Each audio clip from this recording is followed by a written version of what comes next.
As the country continues to grapple with power outrage, a multi-billion-dollar geothermal power project, which was supposed to take off next month, could be hit with delays as high-profile middlemen fight to get kickbacks from the deal. In April 2013, an American firm, AAE Systems, and their local partner, Katwe Geo-thermal, signed a $1.2 billion agreement with the Ugandan government. It was agreed that within 2 years, the firm would supply about 150 megawatts to the national grid. But the project could stall as middlemen and greedy government officials jostle for a stake in the project. One of the issues at the heart of this conflict involves the ownership of Katwe Geo-thermal. According to Jack Rupampa, the origin of the conflict is traced back in November 2012 when their brother Noah Muzira Rupampa, who was the director of Katwe Geo-thermal, died.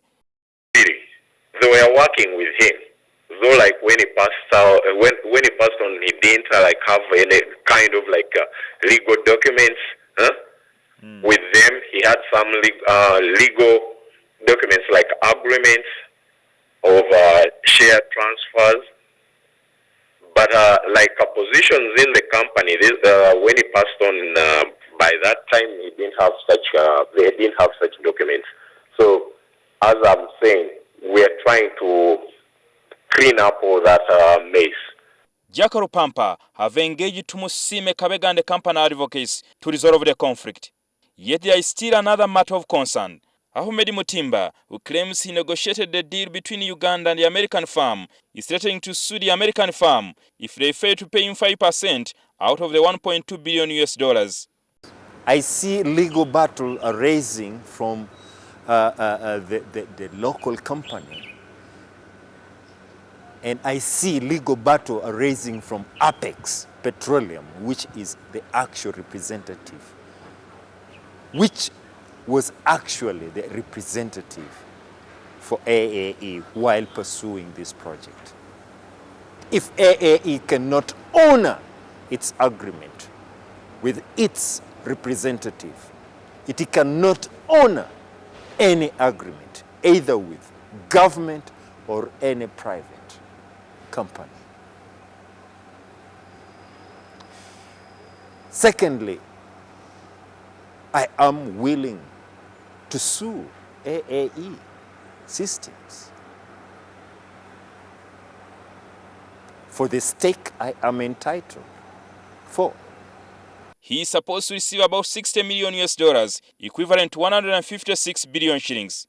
NTV has seen a copy of the letter, dated 7th June 2010, written by the American farm director Brian Jones, copied to President Yoweri Museveni introducing Ahmed Mutimba through his company Apex Petroleum Limited to negotiate the deal on their behalf. I have done my job. I have delivered. I have sourced the project.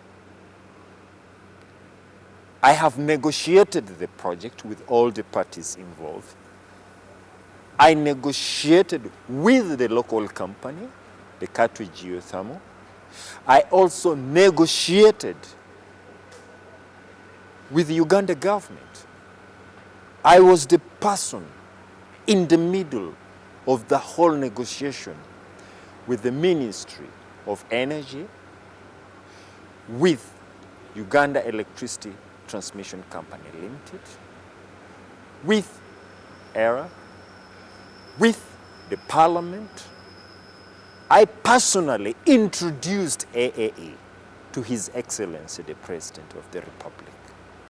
As the project continues to be riddled with controversies, the U.S. Ambassador to Uganda, Scott DeLisi, earlier this year warned against corrupt officials who could delay the project. NTV has also obtained a copy of the letter dated 14th June 2013 to the Register of Companies written by Justice and Constitutional Affairs Minister Major General Kahindo Tafire, warning against the illegal and fraudulent transactions by highly pressed Ugandans who want a piece of the pie. Efforts to communicate to AAE Systems based in the U.S. proved futile after they failed to reply to our emails inquiring about the project. Jingo Francis, NTV.